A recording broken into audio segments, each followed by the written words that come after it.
তো রিসেন্টলি তোমাদের এক এডুকেশন পির ব্যাপারে একটা ভিডিও দেখছিলাম, যেখানে টপিকটা ছিল এরকম যে বাংলাদেশের এডুকেশন সিস্টেম যে একটা স্ক্যাম, সেটা আদৌ সত্য কিনা। তো ভিডিওটা দেখে যেটা বুঝলাম যে সে কোনোভাবেই এগ্রি করতেছিল না যে বাংলাদেশের এডুকেশন সিস্টেম একটা শেট। সে কোনোভাবেই এগ্রি করতেছিল না যে বাংলাদেশের এডুকেশন সিস্টেমে দুইটা জিনিসই মিসিং, এডুকেশন অ্যান্ড সিস্টেম। তবে তার লজিকটা শুনে আমার মাথায় তার লজিকটা কিছুটা এইভাবে ছিল যে রিসেন্টলি তোমরা জানো যে বুয়েটের, সোয়েট, রুয়েট, কুয়েটের, জগন্নাথ ভার্সিটি সব যে স্টুডেন্টের চাকরি পাইতেছে না কোনো।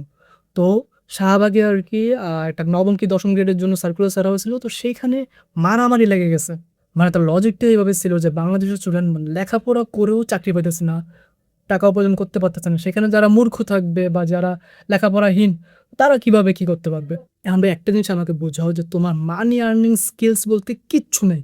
তোমার শুধু মাথায় আছে কি কোন কবি কোন সালে জন্মগ্রহণ করছে, কোন কবি কি ফোটাতে চাইছে, ফিজিক্সের উড়াদুরা সব সূত্র, ইন্টিগ্রেশনের হায়ার লেভেলের ম্যাথ। তুমি শুধু এইগুলো শিখছো। তুমি মার্কেটিং পড়ছো ঠিকই, তুমি মার্কেটিংয়ের মও জানো না। সাপোজ ধরো আমার একটা পার্সোনাল ব্র্যান্ড, সেখানে আউটলেটে তোমাকে আমি নিযুক্ত করছি যে তুমি কাস্টমারের সাথে ডিল করবা। এখন ভাই তুমি কথাই ঠিক মতো বলতে পারো না, তোমার কমিউনিকেশন স্কিলসটাই নাই বললেই চলে।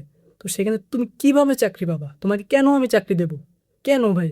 বাংলাদেশের অধিকাংশ বাংলাদেশের অধিকাংশ স্টুডেন্ট যে চাকরি পাইতেছে না, এর ভিতর মেইন রিজন এটাই যে তাদের কোনো স্কিলসই নেই। তাদের শুধু আছে একটা শিট ডিগ্রি, যেটা দিয়ে তারা কিচ্ছু করতে পারবে না। এটাই হচ্ছে মেইন রিজন, যার কারণে বাংলাদেশের ম্যাক্সিমাম ভালো ভালো স্টুডেন্টরা এখন বেকার। তো এই ভিডিওতে আমি একটা কথাই বলতে আসছি যে তোমরা প্লিজ কখনোই কোনো এডটেক পীরদের কোনো মোটিভেশনাল ভিডিও বা কোনো কথাবার্তা তোমরা শুনবে না। তারা তোমাকে বিভিন্ন ওয়েতে ব্রেন ওয়াশ করবে যেন তোমরা তাদের কোর্স কিনো, তাদের ব্যবসা যেন আরও দুমদামা।